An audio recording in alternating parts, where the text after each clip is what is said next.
Welcome to day one of what could be the most consequential week or so of the Trump presidency. Right now, President Trump is on Air Force One, heading to Hanoi, Vietnam. There, he will meet face-to-face for the second time with North Korean dictator Kim Jong-un. The goal, to try to get the rogue regime to denuclearize, an achievement that has eluded every previous president. After the last summit, of course, the president claimed there was, quote, no longer a nuclear threat from North Korea, which, of course, is not true. That threat was reiterated yesterday, in fact, on CNN by the Secretary of State and weeks ago by the CIA director. The threat, North Korea wants to build nuclear missiles that can reach the United States. Meantime, Air Force One took off, but there's a whole lot of baggage left in D.C. Today, 58 former senior national security officials, Democrats and Republicans, said there is no, quote, factual basis to support President Trump's declaration of a national emergency at the U.S.-Mexico border, which he did in an attempt, of course, to secure the funding to build his border wall, a key campaign promise. Tomorrow, the House will vote on legislation to block the president's order. That will set up a test of Republican loyalty to the president. Also tomorrow, Mr. Trump's former fixer, Michael Cohen, will begin the first of 3 days of testimony before Congress. He'll face the House Oversight Committee Wednesday for a public hearing, just as the president is sitting down to face Kim Jong-un. CNN's Pamela Brown kicks off our coverage now on President Trump's wild week ahead. President Trump on his way to Vietnam for his second summit with Kim Jong-un, after starting the day touting how close he is with the North Korean dictator. I have a very, very good relationship with Kim Jong-un. Very, very good. We have a special feeling, and I think it's going to lead to something very good. In a meeting with the country's governors, the president laid out the U.S.'s goal that North Korea get rid of its nuclear weapons without defining exactly what that looks like. I think we'll have a very tremendous summit. We want denuclearization. Well, thank you very much, everybody. While also appearing to tamp down expectations. I'm not in a rush. I don't want to rush anybody. I just don't want testing. As long as there's no testing, we're happy. A far cry from his position following the first summit last June. It will be a total denuclearization, which is already starting. The president had gone even further in a tweet saying, quote, there is no longer a nuclear threat from North Korea. But Secretary of State Mike Pompeo told Jake on State of the Union that's just not true. Do you think North Korea remains a nuclear threat? Yes. But the president said he doesn't. It's not what he said.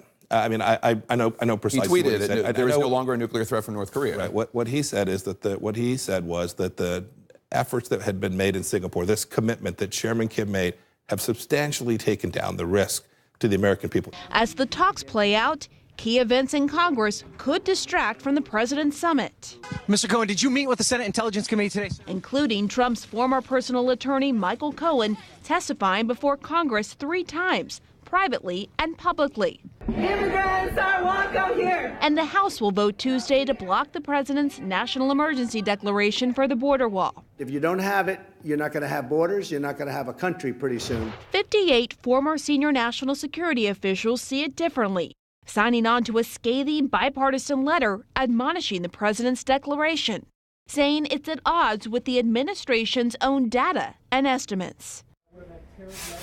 Now, President Trump will be meeting one-on-one with Kim Jong-un on Wednesday. All of this happening against the backdrop of the president's former fixer and attorney, Michael Cohen, testifying to Congress. And of course, Wednesday is the day he is expected to testify publicly. Now, those close to the president are shrugging it off, saying that Cohen is a proven liar. But he is expected to touch on touchy subjects for this president, Jake, his personal and business dealings. So it is certainly a high-stakes week for this president. All right, Pamela Brown at the White House, thanks so much. Let's chat about this with our experts. Jen Psaki, let me start with you. A lot of turmoil going on right now, and the president's leaving behind a lot of stories he doesn't like. Does that increase the pressure on him to walk out of this summit with some tangible, some actual achievement, and does that concern you at all? It certainly does, and it should concern all of us, because success in this case is not defined by how many photo ops he has. It's not defined by how closely he hugs Kim Jong-un.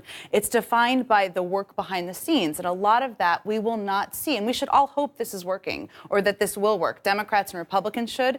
But the best thing or success coming out of this summit is Donald Trump helping set the parameters with Kim Jong-un, who he thinks he is the only one who makes the decisions, no one else, and passing it off to the team of experts who can start to do the important work behind the scenes. That could take months. We should give him that time, but it's unlikely he's going to have the big success that he wants in the next couple of days.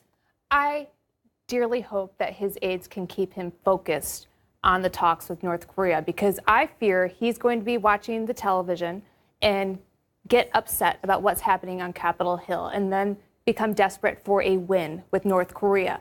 And my biggest question going into these talks, is the administration willing to trade sanctions relief for full denuclearization or partial? Because you could see the wiggle room starting to open up there over the weekend in your talk with Secretary Pompeo, where he started talking about verifiable steps.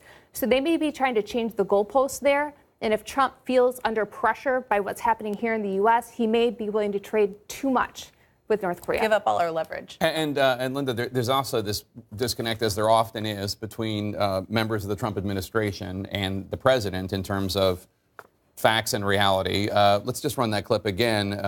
After the last summit, President Trump tweeted in part, quote, "Everybody can now feel much safer than the day I took office. There's no longer a nuclear threat from North Korea." And I asked the Secretary of State, Mike Pompeo, about that yesterday. Do you think North Korea remains a nuclear threat? Yes. But the president said he doesn't. It's not what he said. I mean, I know precisely. He tweeted what he said. there is no longer a nuclear threat from North Korea. Right. What he said is that what he said was that the efforts that had been made in Singapore, this commitment that Chairman Kim made, have substantially taken down the risk to the American people. Now, I wanted to know, it was just a direct quote, but the secretary there kind of offering something of a Trump to English dictionary. Right. Simultaneous translation, I guess, is what President Trump needs. The real problem here, Jake, is that the North Koreans now pose a threat. They don't pose a threat to the mainland of the United States, but they have intermediate range and short range missiles right now, and they have nuclear weapons. And so the ability to be able to launch an attack is something they already have. And when President Trump starts talking about, well, I might be satisfied if we have no more testing, because he's worried about ICBMs. That's what he's focused on. But it isn't just ICBMs that are a threat. You could start World War III by North Korea launching an attack, either a military attack against South Korea or missiles against Japan, and we'd end up being in a world war as a result. So there is a threat. It is real. And I fear, along with Amanda, that he may try to do something to, lessen sanctions in order to make himself look like he has a win.